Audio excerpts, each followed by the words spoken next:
Open your eyes, what can you see around? Holding a diamond blade, throwing it far.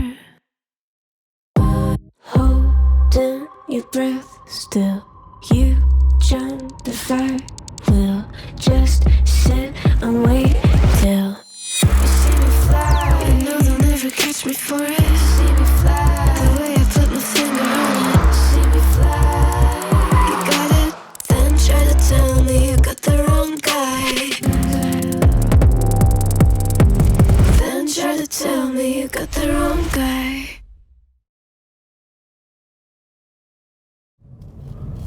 네, 오늘 만나실 모델은 현대차의 중심 모델, 뭐 지금은 중형, 준대형에 밀려서 인기가 좀 시들하긴 하지만 네, 준중형 아반떼인데요. AD를 만났던 것이 지난 2015년이었습니다. 그리고 현재 4년이 지났죠. 2019년형 아반떼 AD 페이스리프트 모델을 만나고 있는데요. 일명 삼각대로 통하는 모델입니다. 이 디자인 때문에 사실은 판매량에도 조금 지장이 생겼는데, 자, 그렇다면 뭐 디자인을 제외한 이 차의 어떤 본질적인 부분이 어떤지 잠시 함께 느껴보시겠습니다.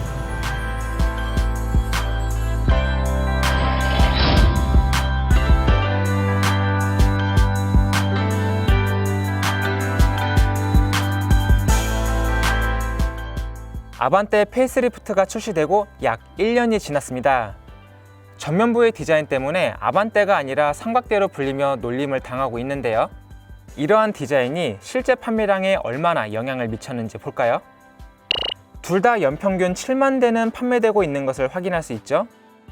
대신 신모델이 대략 7,000대 정도가 하락했는데 월 평균으로 따지면 약 600대 전후로 덜 팔리고 있다는 것을 뜻합니다.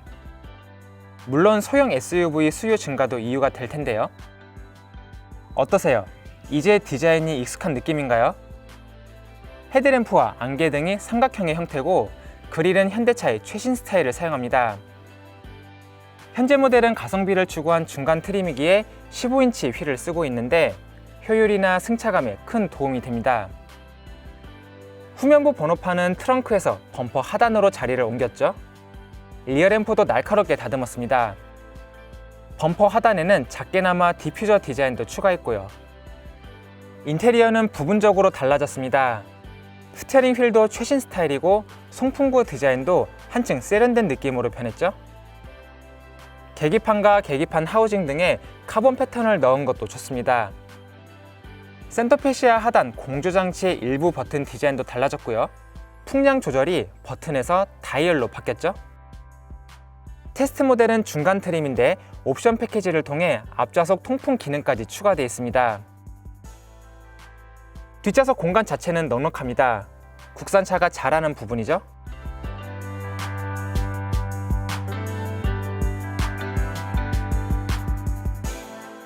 하지만 뒷좌석 송풍구, 뒷좌석 시트 암레스트, 뒷좌석 높이 조절 헤드레스트가 없으며 뒷좌석 폴딩까지 안 된다는 점이 아쉽습니다. 트렁크 공간은 국산차답게 넓지만 폴딩을 통한 공간 확장이 안 됩니다.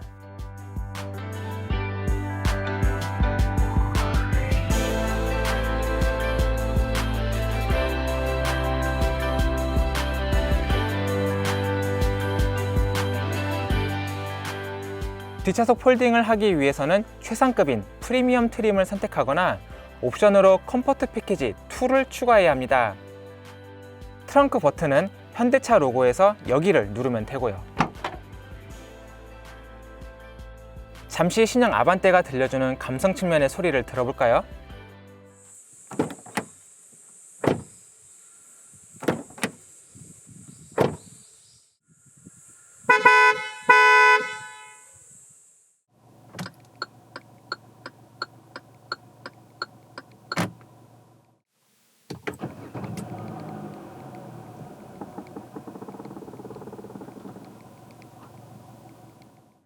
테스트 모델에는 현대 스마트 센스 패키지 1이 탑재됐습니다. 옵션으로 49만 원인데요. 여기에는 긴급 제동까지 해주는 전방 추돌 경고 및 제동, 차로 중앙 유지까지 가능한 차선 이탈 경고 및 방지, 운전자 주의 경고 기능 등으로 구성됩니다. 여기에 크루즈 컨트롤만 있으면 좋을 것 같은데요. 하지만 최상급인 프리미엄 트림에만 들어가고 나머지는 옵션으로 스마트 크루즈 컨트롤을 탑재할 수 있도록 했습니다.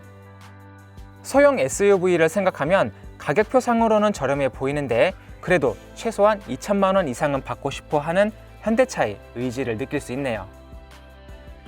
2020년에는 7세대 아반떼가 등장할 예정인데요. 듀얼 포트 분사 방식을 사용하는 1.6L 엔진과 CVT 변속기가 조합된 아반떼가 앞으로도 중심적인 역할을 할 수 있을지 확인해 보겠습니다.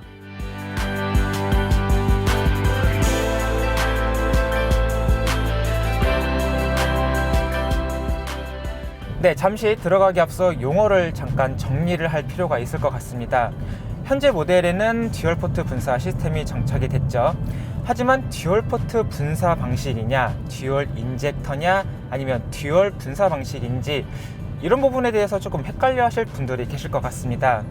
간단히 말씀드리면 예를 들어서 어댑티브 크루즈 컨트롤, 스마트 크루즈 컨트롤, 레이더 크루즈 컨트롤 모두 다 동일한 이야기인데 각각의 제조사에서 얘기하는 바가 다 다르죠. 네, 이 부분도 동일합니다. 현대 기아차가 설명하는 부분은 듀얼 포트 인젝터, 반면 닛산이나 르노는 듀얼 인젝터 시스템이라고 얘기를 합니다. 네, 그렇기 때문에 이름이 어떻다는 것은 그렇게 중요하게 생각하지 않으셔도 되고요. 대신 최근에는 직분사 방식과 간접분사 방식을 병행하는 그런 시스템이 있죠. 이 부분은 듀얼 분사 방식으로 이야기를 하고 있기 때문에 이 부분만 헷갈리지 않으면 될 것 같습니다.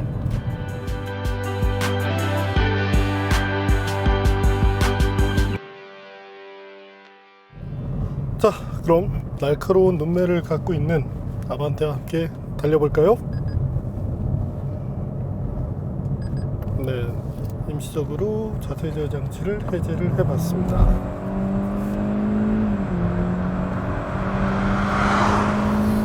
현재처럼 가속 페달을 밟고 유지하고 있는 상태에서 RPM이 상당히 높게 유지되는 모습을 볼 수 있는데요. 기존에 이제 다른 현대차 모델들을 보면 이 최고 마력은 분명히 6000rpm을 전후하는 수준에서 나오는데 너무 변속을 빨리 하다 보니까 사실은 엔진의 그 효율적인 성능을 다 끌어내지 못한다는 아쉬움이 있었습니다. 어찌 보면 이제 트랜스미션 쪽의 프로그램이 이상적이지 않았을 수도 있는데요.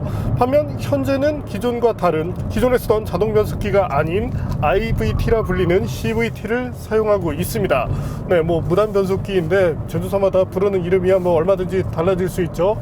뭐 닛산 같은 경우도 뭐 엑스트로닉이라 이러면서 뭐 좀 더 있어 보이는 그런 이름을 쓰고 있는데, 자, 어쨌든 현대차는 IVT라는 명칭으로 부르고 있습니다. 최근에 저희가 테스트했었던 베뉴도 이와 같은 IVT를 사용하고 있었는데 상당히 만족도가 높은데요.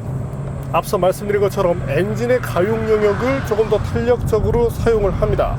때문에 마력을 좀 더 쓸 수 있는 만큼 어떤 뭐 고속 주행을 비롯해서 가속에서도 살짝 유리한 모습을 보여주게 되고, 운전자가 수동 모드에서 제어를 할 때도, 네, 뭐 현재 같은 경우도 시프트 다운, 네, RPM이 5000, 6000, 6500 컷하고 바로 넘어가는데, 네, 뭐 이런 것들 상당히 좋은데요. 거기에 변속기의 반응 속도도 상당히 좋은 편입니다. 이 과거 CVT에는 사실은 이제 이와 같은 부가 기능이 제공되지 않았는데 현재는 자동 변속기처럼 비스텝 로직이라고 하죠.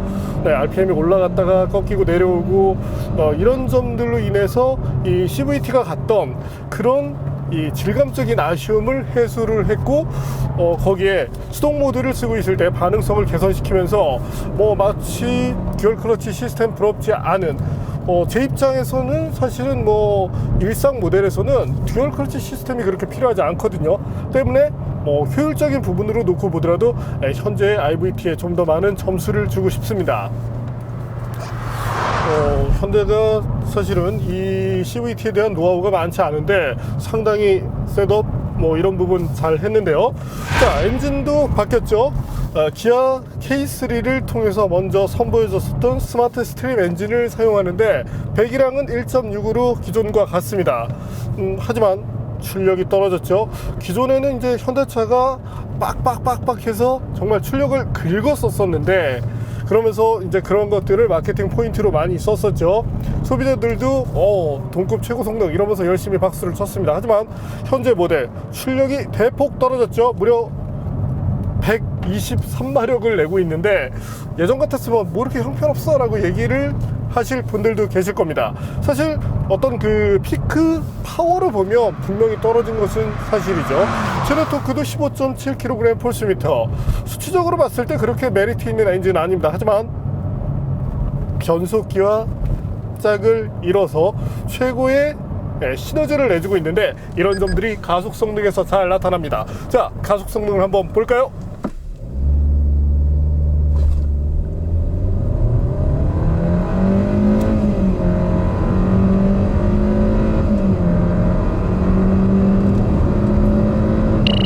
네, 9.84초를 기록하고 있는데, 바로 이 같은 기록을 냈던 차로는 지금 이제 사라지고 없는 크루즈 1.4 터보가 있습니다. 물론 뭐 마지막 버전의 크루즈가 이것보다는 더 빠른 성능을 냈지만, 현재는 GM의 좋은 가격 정책 때문에 판매가 되고 있지 않고 있죠. 그 때문에 현재 시장에서 나와 있는 이 모델 중에서는 아반떼가 가장 좋은 성능을 내고 있다, 이렇게 봐주시면 되겠습니다. 자, 여기서 잠시 K3의 것과 비교를 해볼까요? 네, 조금 차이가 나죠. 같은 파워트레인, 물론 뭐 구성이 많이 들어가 있는 이 K3 쪽이 조금 더 무게 측면에서도 뭐 불리함이 있을 수 있겠지만, 휠 타이어 사이즈가 달랐습니다. 저희가 지금 테스트하고 있는 차는 렌터카기 때문에 이 사이즈가 조금 작죠. 이런 것들이 초기 발진 때 상당히 영향을 줄 수 있는 만큼 지금은 조금 더 아반떼가 빠른 모습을 보여줍니다. 하지만 실제로 이제 동일한 그 휠이 채용되면 K3와 크게 다르지 않은 성능을 내줄 것으로 예상을 합니다.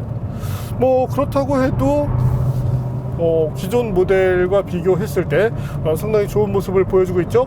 또한 이 탄력적인 변속기가 있기 때문에 일상생활에서 주행을 할 때 지금도 이제 D모드로 바꾸고 가속 페달에 살짝 힘을 주면 킥다운을 해서 붕 치고 오는 것이 아니라 부드럽게 치고 올라오면서 필요로 한 이런 RPM대를 잘 유지를 해줍니다.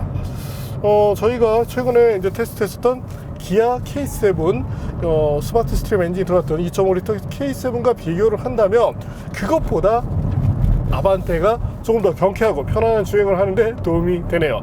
K7은 조금 묵직했었죠.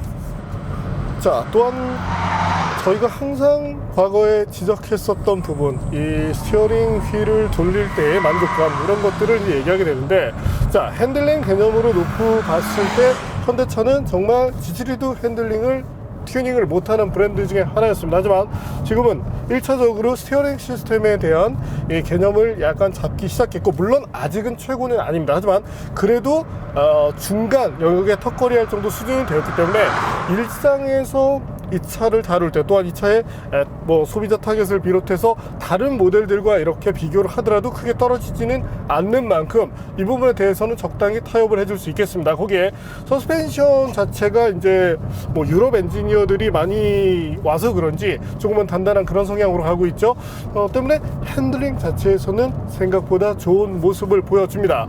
아반떼의 경우는 이 스티어링 휠의 묵직함도 적당한 편이기 때문에 어떤 차를 다룰 때 큰 불편 없이, 그러면서도 조금 달리고자 할 때 재미를 주는 정도에서도 잘 해내는 만큼 만족도가 생각보다 높다고 말씀을 드리고 싶네요. 또한 이제 다른 현대기아차 모델의 경우 스포츠 모드로 들어갔을 때 오히려 더 어색한 조작감을 만들고 차를 날카롭게 다루는 것이 아니라 그냥 단순히 스티어링 휠만 무겁게 만들어서 어떤 그 조작성을 떨어뜨리거나 하는 아쉬움이 있었는데, 현재 아반떼는 그래도 어떤 그 적당한 묵직함을 잘 만들어내는 만큼 부족함을 느끼게 하지 않아서 좋네요. 코너링 퍼포먼스 이 부분이 사실 그렇게 빼어난 편은 아닙니다. 아무래도 타이어 쪽에 영향이 있기 때문인데요. 현재 보시는 것처럼 사이즈 자체가 조금 작습니다. 뭐 렌터카인데 그 이상을 바라면 네, 뭐 저희가 나쁜 것이겠죠.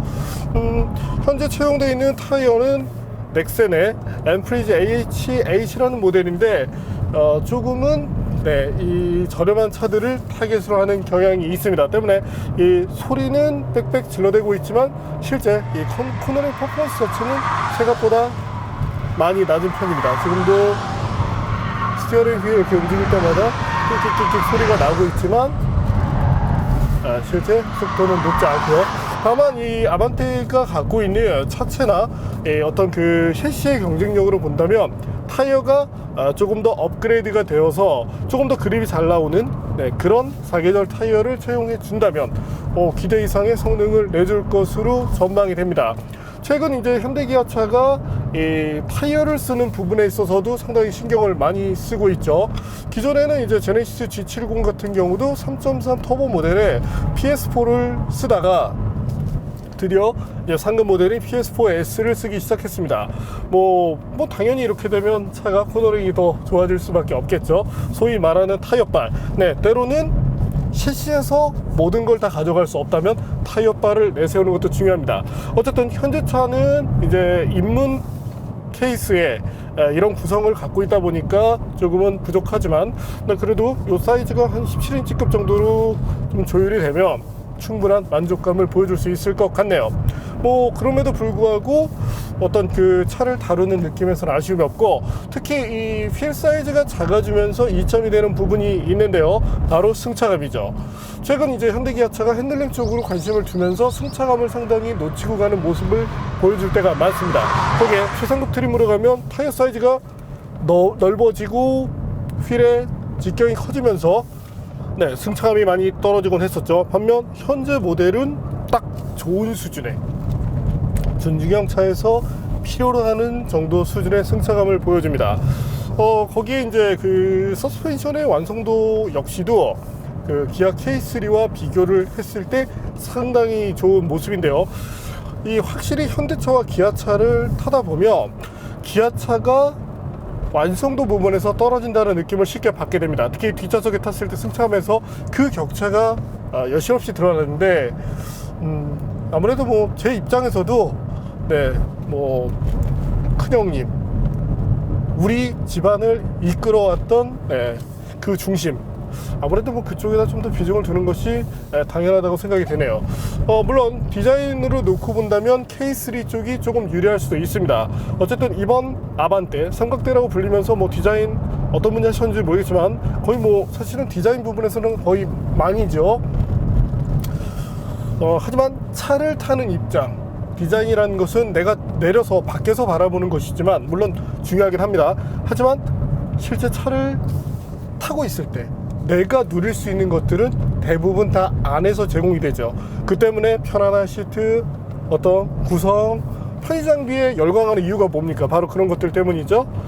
때문에 운전을 하는 공간, 무엇보다 운전을 하는 질감적인 부분, 특히 승차감이 상당히 중요해질 수밖에 없습니다. 스포츠카가 아니니까요. 그런 측면에서 봤을 때 아반떼는 분명히 경쟁력을 보여주고 있네요. 자, 사실 성능으로 놓고 본다면 과거에 이제 크루즈 망했죠. 그냥 독일에서 수입해서 오펠 거 수입해다 팔았으면 그 가격에 팔았어도 그래도 수입차니까 독일산이니까 조금은 이해를 해줄 수 있었습니다. 하지만 차는 잘 만들어 놓고 굳이 군산 공장에 때려 놓고 결과가 어땠습니까? 쫄딱 망했죠. 어쨌든 GM은 지금도 마찬가지지만 파이낸스가 이 좋은 상품을 다 말아먹고 있다, 이렇게 보면 될 것 같습니다. 자, 어쨌든 아반떼로 돌아가서 이번에는 제동 성능에 대해서도 한번 알아볼까요?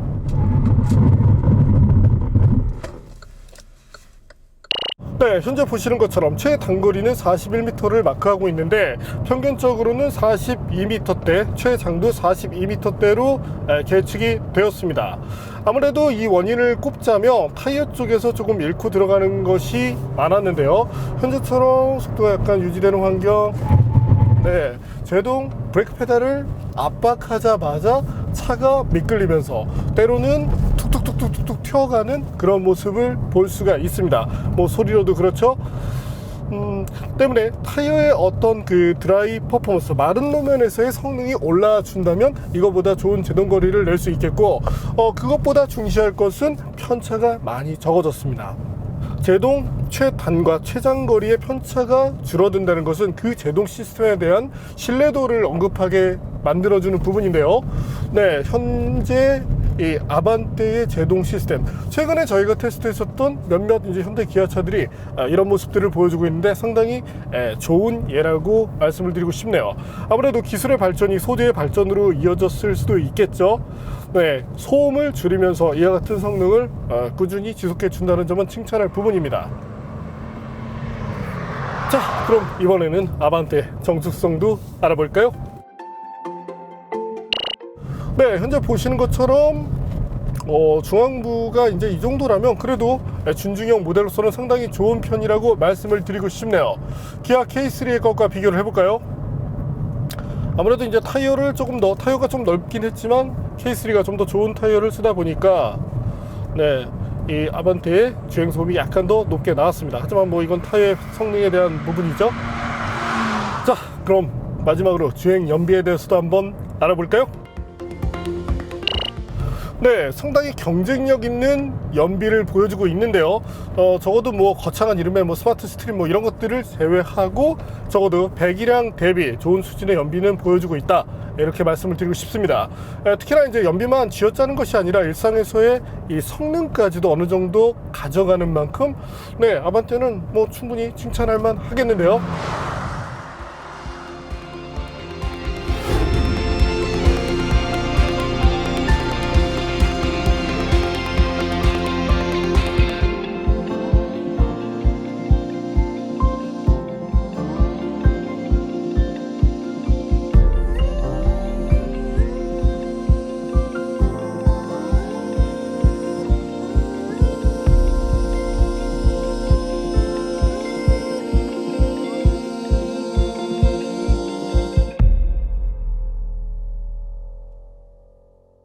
네, 오늘 만난 현대 아반떼.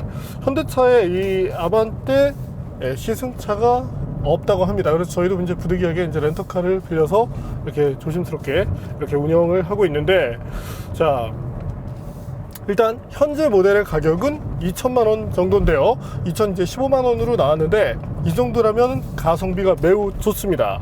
거기에 지금 패키징이 좋아지면서 통풍 시트까지도 지금 장착이 되었는데요. 사실 준중형급으로 접근을 하면서 이 넘지 말아야 될 그런 선이 있습니다. 소형차도 마찬가지고, 최근 보면 소형 SUV들 등치만 살짝 지상고막 올려놓고 가격 무지막지하게 때려받고 있는데요. 반면 아반떼는 여전히 좋은 모습을 보여줍니다. 적어도 아반떼의 이 상품 기획자 분들께는 저 역시도 높은 점수를 드리고 싶네요. 다만 모든 장비가 다 들어간 그 아반떼의 가격은 상당히 사악하죠.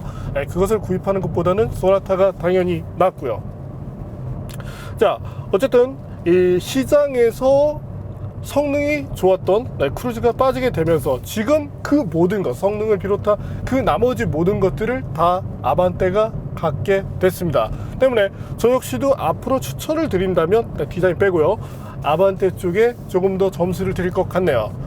또한 디자인 때문에 K3로 가시는 분들도 계시겠지만 디자인이 아닌 정말 본질적으로 좀 더 좋은 차, 완성도 좋은 차, 편한 차, 이런 것들을 지향하시는 분들께서는 아반떼에 조금 더 관심을 두시는 것도 좋겠네요. 네, 오늘은 상당히 지금 정말 독보적인 그런 1위 모델이었죠. 아반떼를 만나봤습니다.